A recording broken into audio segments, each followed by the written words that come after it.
no, man. I got it. It's flawless. Check it. Hawaii. All right, that's good. It's hard to trace, I guess. Wait, you changed your name to McLovin? McLovin?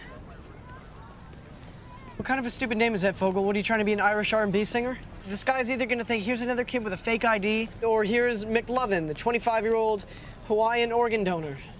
Okay, so what's it gonna be? I am McLovin. When Superbad was released back in 2007, it dominated the box office and was an especially big hit with millennials.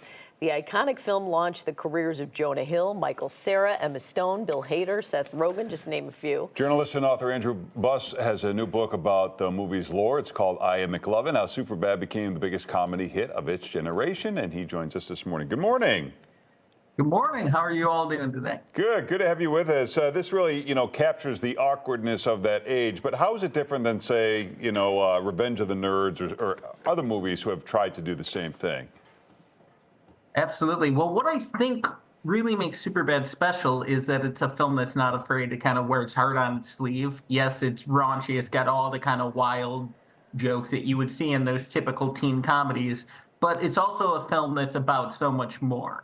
It's not just about kind of the party they're trying to get to, but it's also about separation anxiety and the friendship of these two guys, Seth and Evan, and also McLovin, of course. But it's all about people going to different places in their lives. So I think that's what makes that stand out. Yeah. I love hearing your stories about how people got cast. Like, talk about Jonah Hill and the guy who played McLovin specifically. Yes, Christopher Mintz-Plasse. So Jonah Hill, for instance, they thought he's too old because at the time he was 23, and they're like, it'll never work. He looks too old. And then finally he just kept convincing them, try me. Like, let me screen test for it. They finally did, and then they realized, well, we should have gone with him a long time ago. He's perfect.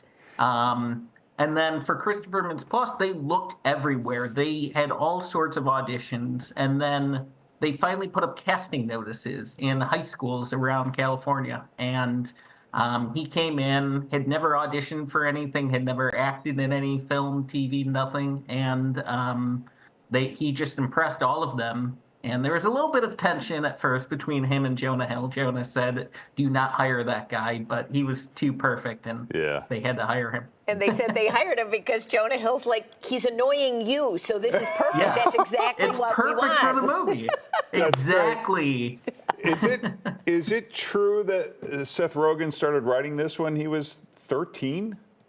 Yes, him and Evan Goldberg met in bar mitzvah class when they were 13 years old in Vancouver, and they started realizing there's no movies that really reflect what we can do. They saw a bad movie, and they're like, we could write a better movie than this. So they set out to do just that, and they spent over 10 years working on the film before it finally got made. Wow. And there's some really raunchy parts of this movie. Is it true that they made a cleaner version, and then the studio execs realized the dirtier version was the winner?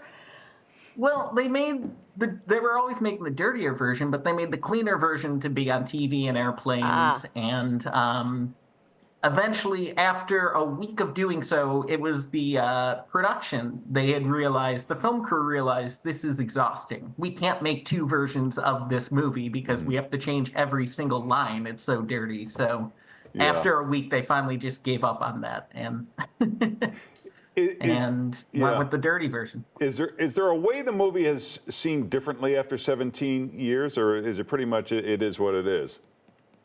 So there's definitely different lenses that you can view anything through 17 years later. But as far as the movie itself goes, I feel like it does still hold up as far as the jokes go. It's still a really funny movie that, is really still touching a lot of people. Like, there's a lot of people that are still discovering this movie. And I think that's what's most remarkable when you have a movie that has had this kind of longevity, and whenever it hits streaming, it will immediately get into the top 10 for that week. I mean, people just see something about this film that they love.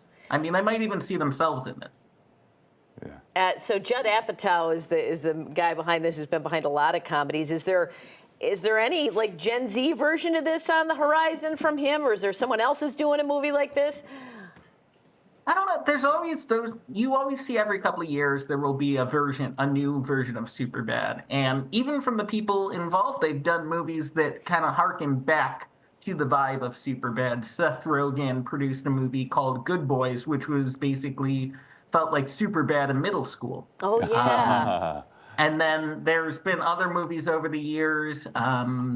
Booksmart had kind of similar vibes that actually starred Jonah Hill's sister, Beanie Feldstein. Oh, that's right. Yeah. So there's definitely movies that kind of feel like a throwback to Superbad. Yeah, and it's interesting to go back and see someone like Emma Stone, who's so established now, to see her just so young. And that's when she dyed her hair red for the first time, right? Yes, that was Judd Apatow's idea, because the other female lead in the film, Martha McIsaac, had brunette hair, and they both did, and he's like, "What if you dyed your hair red?" And she said, "Okay." Huh. He knew nothing about hair color, knew nothing. He just thought red could work. Yeah. And then she has since cursed him for that decision because it's stuck. Because he's stuck with it. Well, the book is I Am McLovin, How Superbad Became the Biggest Comedy Hit of Its Generation. For more, you can follow Andrew on the socials. Thanks, Andrew. Thanks, Andrew. Thank you so much. Time